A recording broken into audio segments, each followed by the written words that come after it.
تابیانی عزیز فێرخوازانی عزیزی پۆلی 12 مامۆستا ئەنوەر عوثمان لە ئامادەی کلێڤەری ناحوکمی و ئامادەی ئازادی کوڕان بە ئێوەی خۆشەویست دەگاتەوە. بەڵێ پێتان دەگەمەوە لۆ تەواوکردنی بەشی دووەمی قەسیدەی ئەلمەسای ئیلیا ئەبوو ماڵی. لە بەشی یەکەمیان قەسیدەکەمان خوێندەوە و کردمانە کوردی، ئێستا شیکردنەوەیەک لە بۆ قەسیدەکەی دەکەین.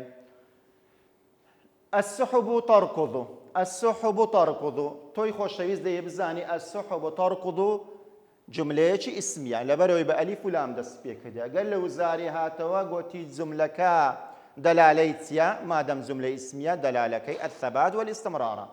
السحب تركض قەسدی بابەتێکی بەلاغی تێدایە. هەورەکان ڕادەکەن. ڕاکردنی هەورەکان بریتە لە تەشخیص لەبەرەوەی ڕاکردن سیفەتی مرۆڤە، سیفەتی هەور نییە. کەواتە السحب تركض چ بابەتێکی بەلاغی تێدایە؟ التەشخیص.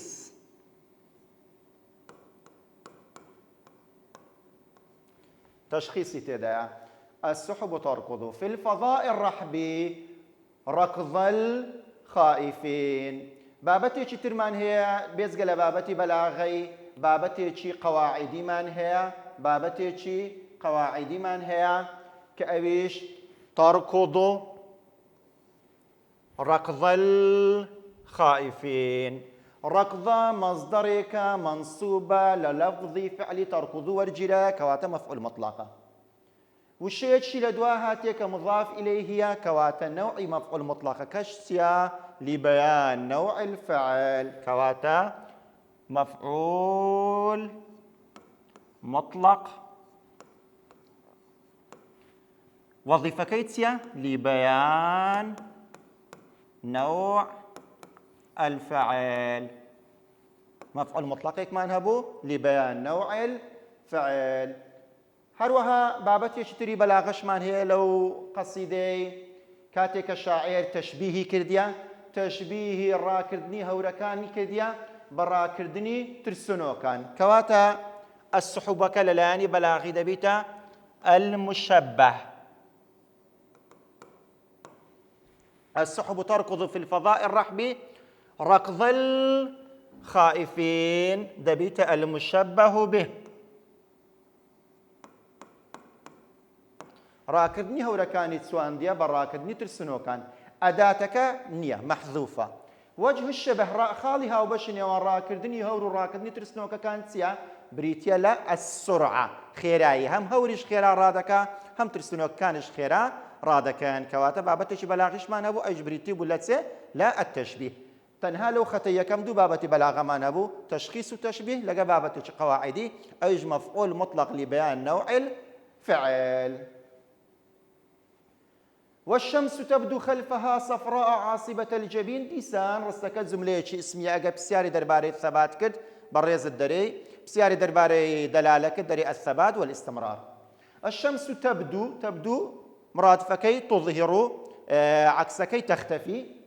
خلفها خلف مفعول فيه ظرف مكانه اقل ضدك وقرين دبيت امام.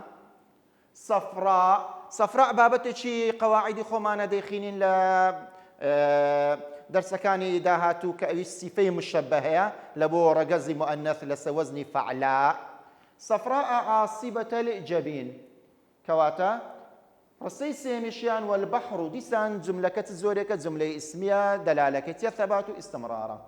ساجن لقى صامت وشي ساجن لقى صامت لقى وشي زاهدش هر سي كان بابتي شي بروجرامي خومانك لوحدي دو ديخينين لبابتي اشتقاق ايش بيدوت الاسم فاعل.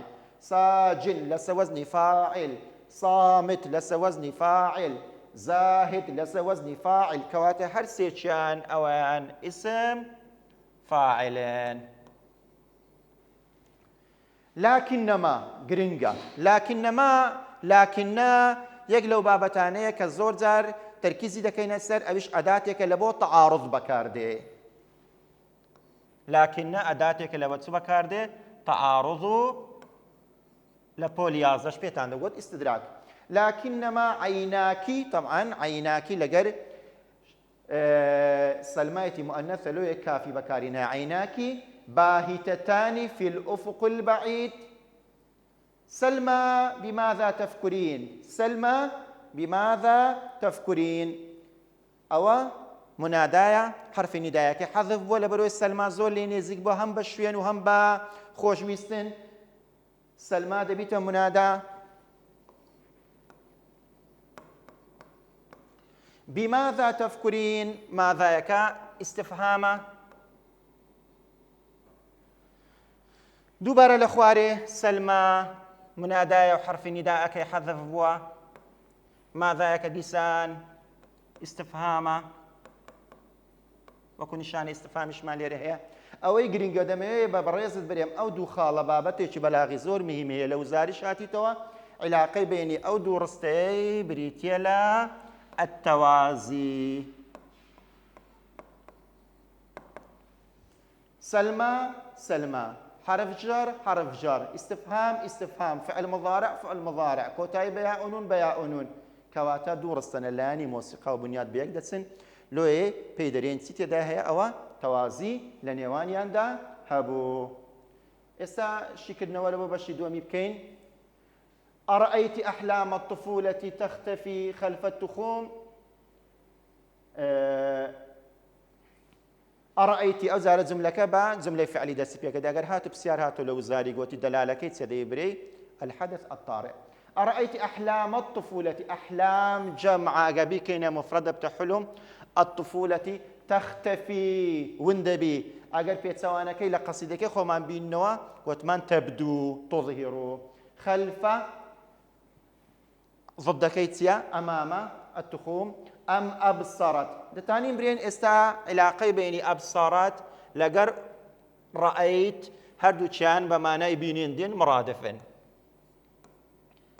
أبصر ورأى هردو كان مرادف يقين بمعنى بينين دي. عيناك أشباح، أشباح جمعي تكسير قداما لبكري كين مفرد طبعا قلت ما دبيت الشبح لا قصيدي بيشتري الشيلي شمامبو. أشباح الكهولة في الغيوم، الغيوم جمع أجابي كين مفرد دبتا الغيمة، دبتا الغيمة مفردك الغيمة مرادفك كشمان باسكت السحاب، السحاب. أم خفتي أن يأتي أن لقف المضارع بيكو بيان دقوترية مصدر مؤول، مصدر مؤول. أن يأتي الدجى ولا تأتي النجوم، ولا تأتي النجوم. لو رستي علاقة بيني يأتي يعني دي، لا تأتي يعني ناي، أو بيان دقوترية انطباق، طباقي السلب، طباقي سلب، يك أري ويك نريا. معنى كشان بيت سواني كواتا طباقة. النجوم الجمعة مفردك النجمة. أنا لا أرى، لا أرى طبعا نفيا ما تلمحين من المشاهد، المشاهد جمعة مفردك المشهدة. إنما تأكيد مهمة بزاني إن لبو توكيد بكاردي. أظلالها في ناظريك تنم يا سلمى عليك، أو حرفي ياك حرفي نداء كوات السلمى ياكش دبيتا منادى. سينسر شكلنوي فقرية تير لتكن حياتك كلها أملا جميلا طيبا. دبي بيزانين لو قصيدي بابتي أمر، بابتي أمر لتكن، لتملأ، ليكن. هر سيتشان لام تستوسى فعل مضارع ايشي مجزوم، لام ايشي مكسور تستوسى فعل مضارع ايشي مجزوم. تنها لو انا برخاتري واو كيبو تسكون. هر سيتشان بريتينا للصيغه لصيغه كاني امر. هر سيتشان فعل امر نينا بلام معناي امر ددن، معناي استدن، معناي امر ددن. هر كاتيك لام دي تستوسى فعل مضارع ايشي مجزوم معناي امر دداتين. لتكن حياتك كلها، أو مهمة كل زائدا زيناوه بها بهما بهم بهن بي بمعنى استيت هرهم بمعنى توكيد، هرهم بمعنى توكيدتين.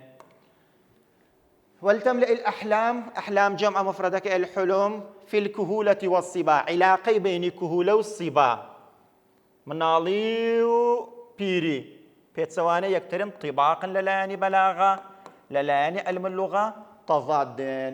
مثل الكواكب، مثل أداة تشبيهها، كاف مثل كأنه أداة تشبيه. الكواكب جمع مفردك الكوكبة، الأزاهر جمع مفردك الزهرة، الزهار ديسان مفردك زهرة. لا تذبل لا يك لا نافية نجناهية. نجومه لا تأفل ديسان لا يك نافية، نجومش جمع مفردك نجمة. علاقي بيني أو دو ختا أو دو ديرة. أزهاره لا تذبل لقى نجومه لا تأفل ديسان التوازية. زور گرنگە بیزانە لە وزاری هاتیتەوە لۆ تەوازیە، چونکە ئەزهار جەمعە، نجوم ژناوەکی جەمعە، هائیان لە دوو هاتیە، لا نافیە هاتیە، فعل مضارعەکی مەرفوع هاتیە، کۆتایی قەسیدەکەی هەردووچیان لامێن، مۆسیقا و ئاوازەکەی بەیەک دەچی کەواتە ئەتەوازیە.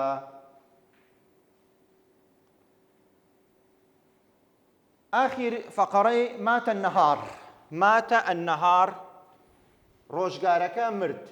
مردن سیفەتی مرۆڤە نەک سیفەتی ڕۆژگار بیتن. کەچی شاعر لێرە لە بۆ ڕۆژگاری بەکارهێنایە پێی دەرێن التشخیص. مهمە التشخیص.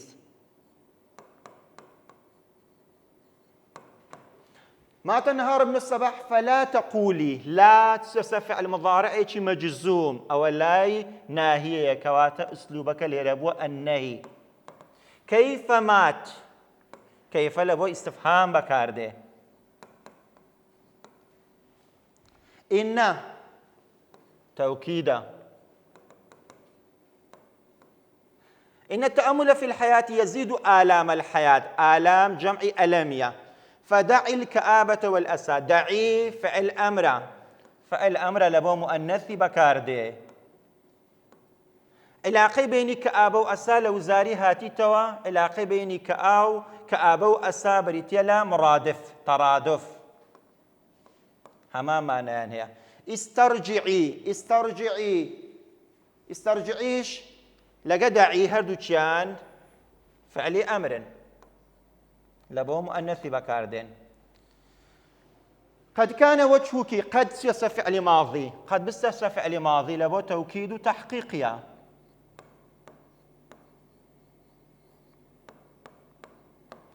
قد كان وجهك في الضحى مثل الضحى متهللا.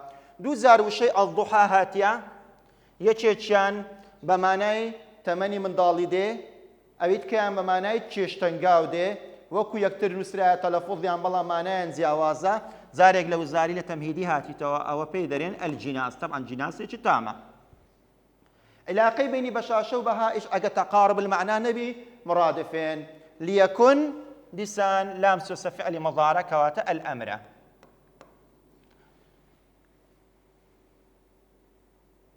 بقشتي قصيدك زياتر اسلوبي إنشائي بسيدا ظالبو لقر نمطي إعازي لبرعوي أمر ونهي واستفهام ندائي زور تدابو لو قصيدة يعني استفاجوي شكرنوك ما لبو قصيدك يكرد دبي بتسينا سر بابەتی تریان کە ئەویش باسکردنی ژیانەکەیتی لەگەر وشە مانایەکان. ئیلیا ئەبوو ماضی شاعر ولد في لبنان. شاعرەکە لە چێن دەرێ لەدایک بووە لە لبنان. شاعرەکە خەڵکی لبنانە. ولادەکەی بریتیە لە لبنان. ساڵی چەند سەنەت 1890 ساڵی 1809 طبعا للميلاد. ثم هاجر في السن 11 إلى مصر. بەڵام لە تەمەنی 11 ساڵی طبعا لەگە خاڵی سەفەری کردێ لە بۆ مصر. کام شاری مصریش شاری ئەسکەندەریە. چەند ساڵ لە مصر مایتەوە قضى فيها 11 سنة 11 ساڵ. ثم هاجر أوزار لين دريج نحوا وكوتي كل بوشي الولايات المتحدة الأمريكية لبو ولايات يقرتوكاني أمريكا.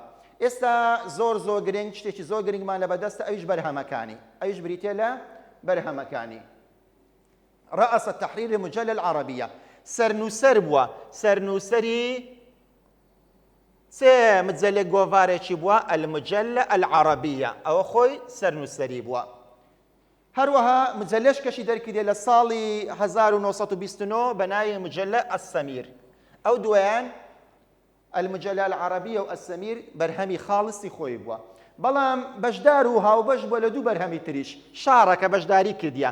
لە چێ یەکەمیان لە ئەلفتات فتات ئیخۆی نەبووە، نووسەرەکە ناوی چییە؟ شکری بەخاش. شکری بەخاش زەریدەی هەبووە بە ناوی ئەلفتات، بەڵام ئەوەش هاوبەش بۆ جارجار مەقالە و بابەت تێدا براو کردەوە.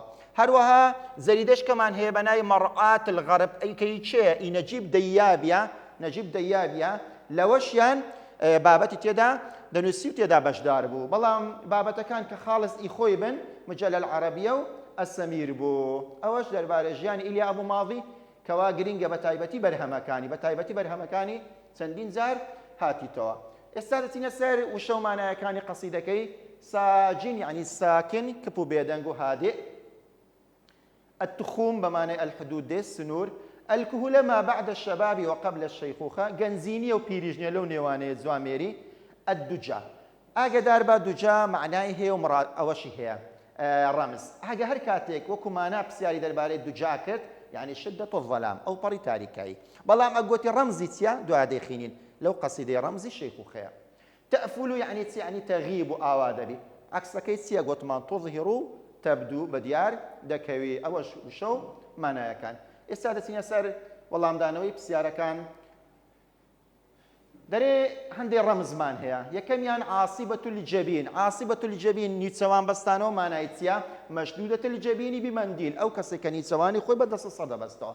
بەڵام کە گوتی عاصبة الجبین دەلالەی چیە؟ یعنی ڕەمزی چیە؟ عاصبة الجبین ڕەمزە لە بۆ چ شتێکی؟ جیاوازە بابەتی ڕەمز دەرێن. ڕەمزە لە بۆ وجع الرأس، ژانە سەر. نیچەوان بەستانەوە یعنی ژانی سەر، یعنی المەرض. لە کتابی مامۆستا دەرێ المەرض، لە کتێبی تەڵەبەش دەرێ وجع الرأس. خشوع الزاهدین چیە؟ دوو شەیە. خاشع الذي يصلي من كل قلبي، ئەو کەسێ پڕ بەدڵەوە نوێژ دەکا. الزاهد چیە؟ المعرض عن ملذات الدنيا، ئەو کەسێ پشتی لە دنیایە ڕوو لە قیامەتە. وشەی تەنم عليك يعني تدل عليك يعني پێتەوە دیارە. تەنم عليك يعني تدل عليك.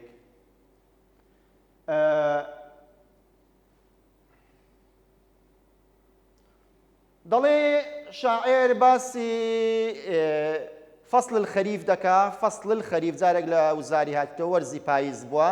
چەند پرسیارێک دەربارەی ئەو بابەتە دەکا، بابەتە سروشتیەکان. ما العناصر المكونة لهذا المشهد. دەرێ ئەگەر تابلۆیەکت دەینێ، تابلۆیەکت دەینێ برێن شاعر باسی چی کردیە لەو چەند خەتەی یەکەمیان لۆ بۆمان وێنە بچێشە دیمەنە سروشتیەکان. دەرێن باسی سێ دیمەنی سروشتی کردی. السحب هەورەکان، الشەمس الصەفراء ڕۆژێکی زەرد، سکون البەحر دەریایەکی کپ و بێدەنگ. کەواتە سێ توخمی سروشتی باس کرایە: هەور، ڕۆژ، دەریا.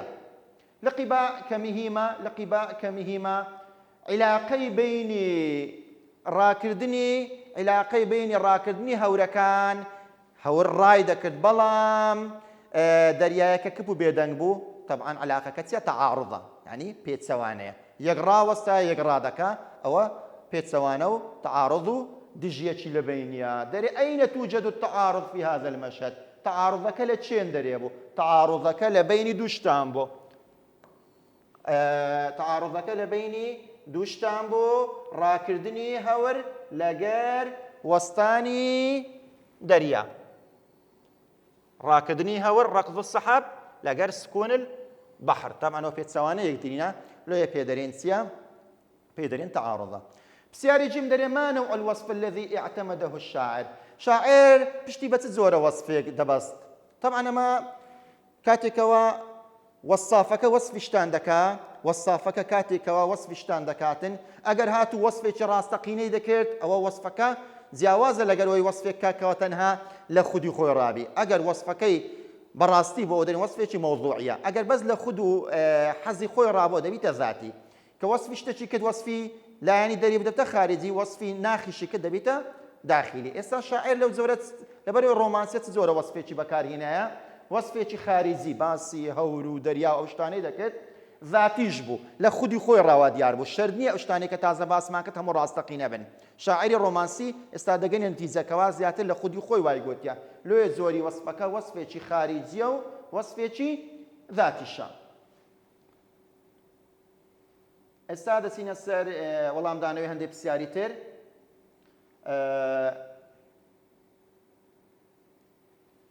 دريم الدليل على أن سلمى في خاتمة المقطع الأول كانت في موقف تأملي بلغمان تيك لكوتاي مقطعية كم سلمى زيادة خارجي بيركدنا أبو النظر بالصمت تمشى دوري دكت ببيدنجي وحيارة شي سرقردان بوبو إلى الأفق البعيد والتفكر والحلم بيركدنا خون وخيال طبعا وأنا شاملة مواصفات الرومانسيان بو بسياري ساري ألف ما الدليل على تشاؤم سلمى في المقطع الثاني لمقطع دوم وادي أربو سلمى زور رجبين زور غنبار بو بەڵگەمان چییە و هۆکاری ئەو ڕەشبینێشت بوو اختفاء ئەحلام الطفولة لۆی ڕەشبین بوو لۆی غەمبار بوو لۆی دڵتوند بوو لۆی داڵغەی لێدا بوو هۆکارەکەی ئەوە بوو دەترسا لە چێ ونبوونی خەون و خەیاڵی منداڵی ظهور ئەشباح الكهولة بەدیار بکەویتن چێ نیشانەکانی پیری لە چێ لە سەرسپی بوون و لە بێتاقەتی و زۆرە شتانە سێم ئیطالة الليل من دون النجوم نەوەک شەوەکی درێژی بەسەدابێت کە هیچ ئەستێرەواتە هیچ خۆشی و فەڕاح و سەعادەی تێدا نەبیتن هۆکارەکان چ بوو هۆکاری ئەو ڕەشبینە لۆس دەگەڕاوە یەکەم الخەوف من اختفاء السەعادە ئەوە یەکەم و گرنگترین خاڵی ئەو ڕەشبینێ بوو سەلما زۆر زۆر دەترسا کەوا تەمەنی پیری بەسەدابێ و خۆشی و کامەرانیەکانی لێ ئاوا ببیتن ئەوەش وەڵامی پرسیاری چارەمیان ئێستا چینە سەر وەڵامی پرسیاری دی بدەینەوە دەڵێ لقبا ما التعارض القائم بين السلمى والشاعر ئەوە زۆر گرنگە بزانین علاقەی بینی شاعر و بینی سەلما کە لەو قەسیدەیەک و ڕەمزی ڕەشبینەکان باس کرا علاقەی بینی سەلما و شاعر چیە طبعا علاقەی بینی سەلما و شاعر علاقەیەکی پێچەوانەیە بە هیچ شێوەیەک هاوبیر نینە علاقەکەیان بریتە لە التعارض علاقەی بینی سەلما و شاعر پێچەوانەیە تعارضە تعارضەکە لە چدایە لەوەدایە کەوا سەلما کەسێکی متەشائیم و ڕەشبینە سەلما کەسێکی متەشائیم و ڕەشبینە بەڵام شاعر کەسێکی متەفائیل و گەشبینە شاعر متەفائیل و گەشبینە بەڵام سەلما متەشائیم و رجبينا كواتر الشاعر رأيه مختلف عن السلمى شاعر السلمى بيروبوتسونيان بيتسواني يكترى قناعتي ويا أو رجبيني السلمى زياتشتي داخلينا نكشتي موضوعي بابتيانا بيتين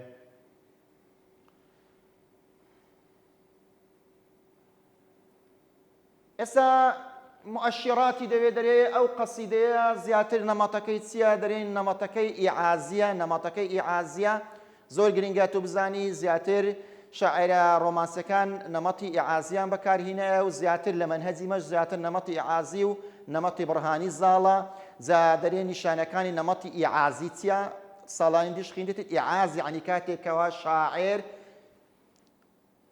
ڕێنمایی و فرمان دەردەکات لە بۆ بیسەرەکانی زیاتر ئەمری بەکاردێنی یعنی تەڵەب ئەو جە فعل ئەمر بیتن فعل مضارعي بلام بي مصدر نائب عن فعل أمر بي اسم فعل أمري بكار بيني خالد دوم زياتر كلمة واجب من الواجبي يجب يلزم أو شتانيتي دابو زياتر بيدغوتيتن أو نمطك إعازية بزاني نشانة كان نمط إعازي تسيا لو قصيديان يكمي نشانة إعازي بريتيل الأمر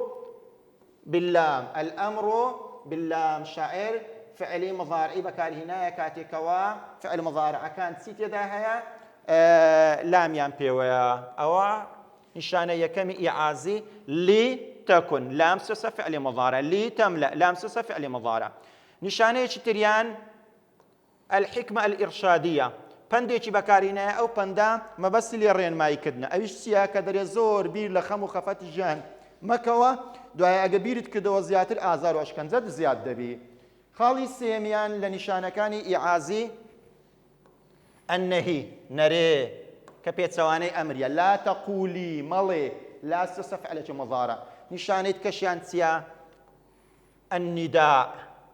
النداء بانکردنی بەکارهێنابوویە سەلما بەو چار نیشانەی دەزانین کەوە زیاتر نەمەتی عازی بەسەر قەسیدەکەماندا زاڵ بوو.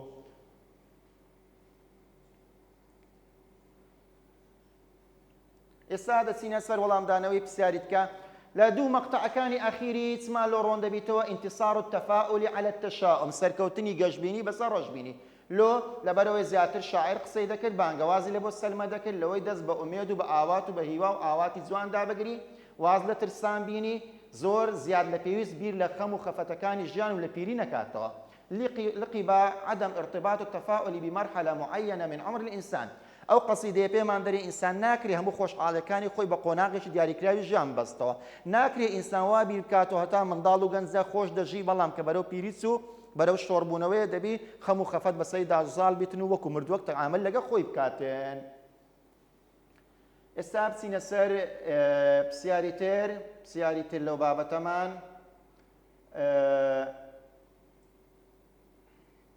تراكيب النص بكاتي نص كان طبعا جرينجين يكم ما دلالة المفعول المطلق في البيت الأول من القصيدة لبيت يكمي قصيدة كي كده يقول تركضوا ركض الخائفين، تركضوا ركض الخائفين كباس ما كان ركض كما مفعول مطلقة لو لبروي مصدرك لو شيء تركض ورجيرايا دريت زوريكا طبعا مفعول مطلق وكباس ما كد يان لتوكيد يان لبيان نوع الفعل يان لعدده لوان بيان نوعه بيان سيا بيان نوعات زوري الراكدنا كمان في ذلك الراكدنا شي خراب وكواتت سيا نوع الركض زوري الراكدنا كمان في ذلك بسياري أو زور مهم أو بسياران مهمة. كيف عبر الشاعر عن مشاعر الداخلية بصور خارجية مستمدة من الطبيعة؟ شاعر چۆن سەرکەوتوو ناخی خۆی هەست و ناخەکانی خۆی دەرببڕی بە بەکارهێنانی دیاردەی سروشتی. صور الطبيعة في المقطع الأول هذا لمقطع يكم زور دیمەنەکانی سروشتی لە بە باس کردن، غیوم، هەورەکان، دووجا تاریکایی، هەمووشی ئەوانە چ بوون؟ ڕەنگدانەوەی چ بوون؟ هەور، تاریکایی، ڕەنگدانەوەی قەلەقە یعنی غەمباری. بەڵام صور النجوم كاتك باسي أستيري كدي أستيري تسبو دلالي تفاؤل وقجبيني بو هروا على مقطع السيمش كباسي هسارة كانوا باسي قولا كان دكا كواكب أزاهر ما بس تسبو ما بس بي قجبيني والسعادة بو كوات الشاعر سركتوب ولا ويكا هستكاني ناو خودر ببري بدياردي سرشتي هستكاني ناو خوي در بريا بسیاری سێمیان زۆر مهمە و زۆربەی جاران لە وزاری پرسیاری لێ دێتەوە زۆر گرنگە ئەو پرسیارانە کە ئەویش دەربارەی ڕەمزەکانە ئاماژەکان بزانین چ ئاماژەیەکی دەوێتن. دەڵێ مەسا ئێوارە ڕەمزی چییە؟ مەسا ڕەمزە لە بۆ کهولە یعنی پیری بەس پەککەوتەیی نەبی زوامێری. دووەم دەرێ ئەلغیوم الڕاکضە کە دەیگوت هەورەکان ڕادەکەن مەبەستی چ بوو هەورەکان ڕادەکەن؟ العمر الراکض مەبەستی بوو تەمەنی مرۆڤی زۆر بە خێرایی دەڕوا وەکو چۆن هەورەکان زۆر بە خێرایی دەڕۆن بە هەمان شێوەش تەمەنی مرۆڤیش زۆر بە خێرایی تێدەپەڕی. دووجا گوتمان بە مانای شدەت الظەلام ئەو پەڕی تاریکایی دێ بەڵام ڕەمزە لە بۆ چە؟ دووجا ڕەمزە لە بۆ ئەشەیخوخە یعنی پیری پەککەوتەییەکی تەواو.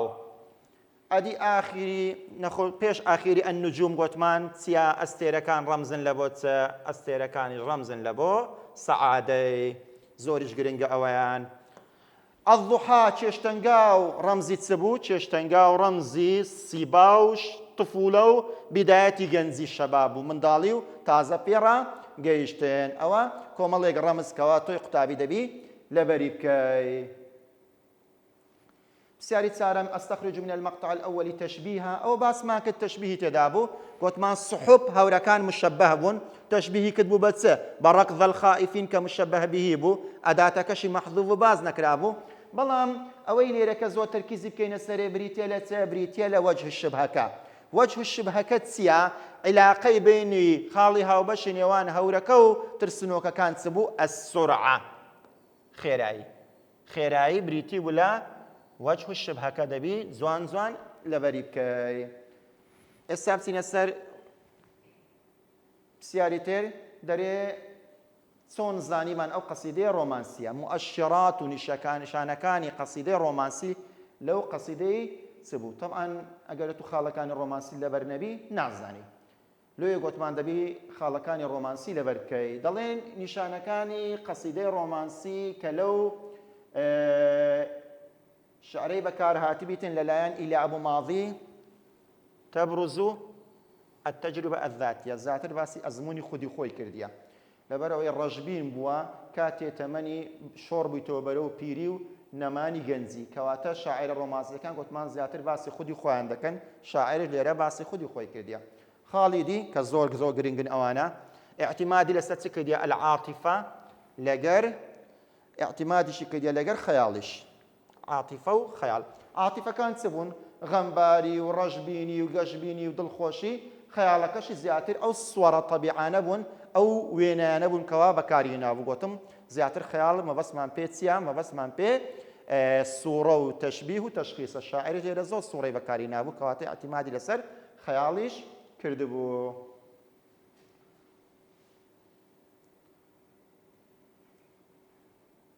پرسیاری تر شاعر چۆن تەعبیری لە غەمباری و خەفەتی ناودڵ و دەروون و تەشاؤم کردیە بە شێوەیەکی زۆر جوان تعبیری کردیە هەستەکانی دڵی بەکارهێنایە غەمباری دڵتوندی گوتیشمان شاعری ڕۆمانسی زیاتر ڕەشبینی و غەمباری بەسەریان دازاڵە خاڵی دال تعانی من الزەوال طبعاً یەک لە شتەکان گوتمان شاعری ڕۆمانسی فکرەی زەوال سەیطرەی لەسەر دەکات شاعریش ئیلیا ئەبوو ماضیش لێرە زۆر زەوال و نەمان فکر بەسەری دازاڵە باسی پیری و باسی نزیکبوونەوەی مردنەی کردیە پرسیارێکی تر دەرای ئایا ئەو قەسیدەیە متەماسکە یان قەسیدەیەکی متفەککە طبعاً ئەو پرسیارە زۆر مهمە ئاگدار بە لە ئێستا هەتا من هەستاوە دەبی هەموو قەسیدەکانی پرۆگرامی ئێمە هەر هەمووی متەماسکن لە ئێستا هەتا من هەستاوە دەبی هەموو پرسیارەکانی هەر قەسیدەیەک هاتەوە متەماسکە هیچی متفەکک نییە جگە لە قەسیدەکەی زوهێری کوڕی ئەبی سولما سەردەمی ژاهیری ئەویشیان دوو بەیتی ئەخیری هەموو متەماسکە کەواتە قەسیدەکانی پرۆگرامی ئێمە هەمووی متەڕابیتە تەواوکەری یەکدیە متەماسکە تێکهەڵکێشە جگە لە یەک قەسیدە نەبێتن کە قەسیدەکەی زوهێری کوڕی ئەبی سولمایە ئەویشیان دوو بەیتی ئەخیری هەر متەڕابتە کەواتە ئەو قەسیدەیە متەماسک بووە تەواوکەری یەکدی بووە هەر مەقتەعێک هاتیە وەڵامی مەقتەعەکانی تری دایتەوە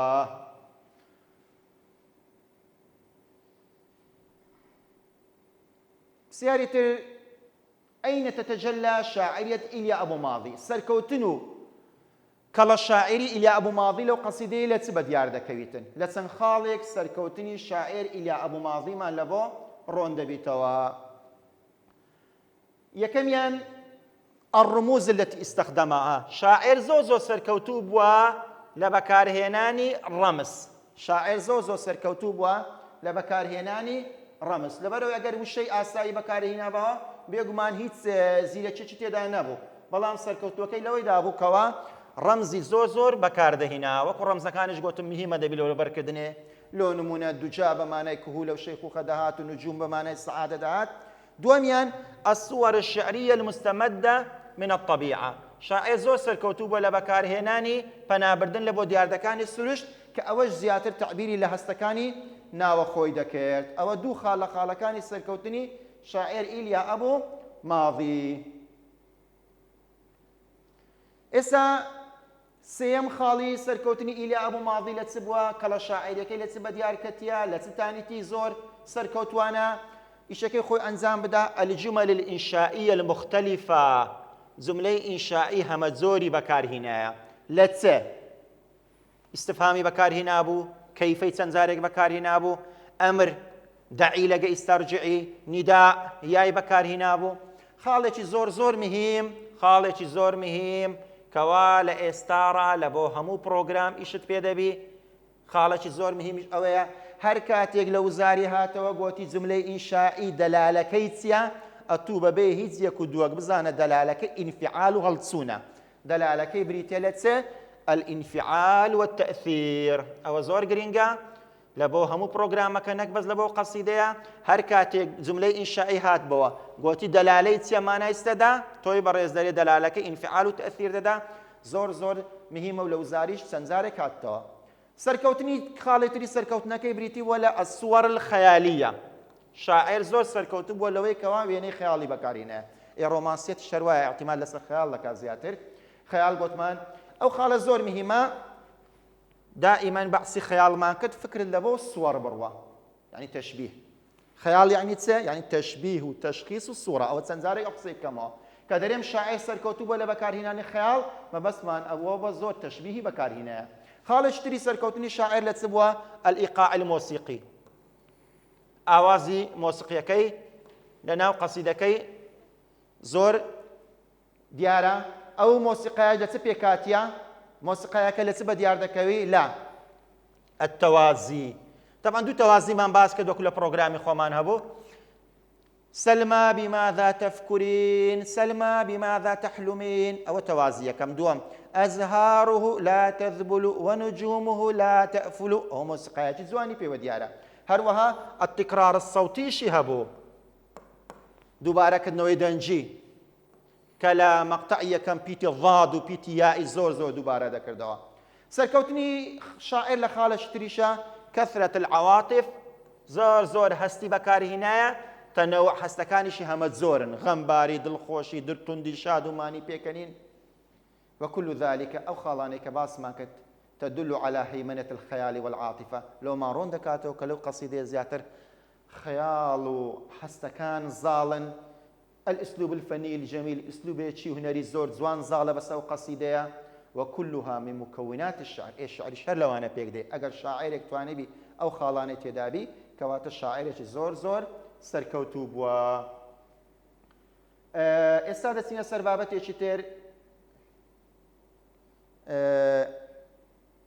سیاری مهمی خاڵێکی گرنگمان هەیە لە مەسەلەی تەرابوتی شعرەکان شاعر ئیشارەی لە بۆ بابەتێک کردە کە زۆر زۆر باسی سەلمای دەکرد میهمە بزانین ئەو سەلمایە چێ بوو سەلما کەسێک نەبوو حەقیقەتی هەبی سەلما ڕەمزی ئەو کەسانە بوو کە غەمبارینە بەڵکو زیاتر لەوە دەتانین برێن سەلما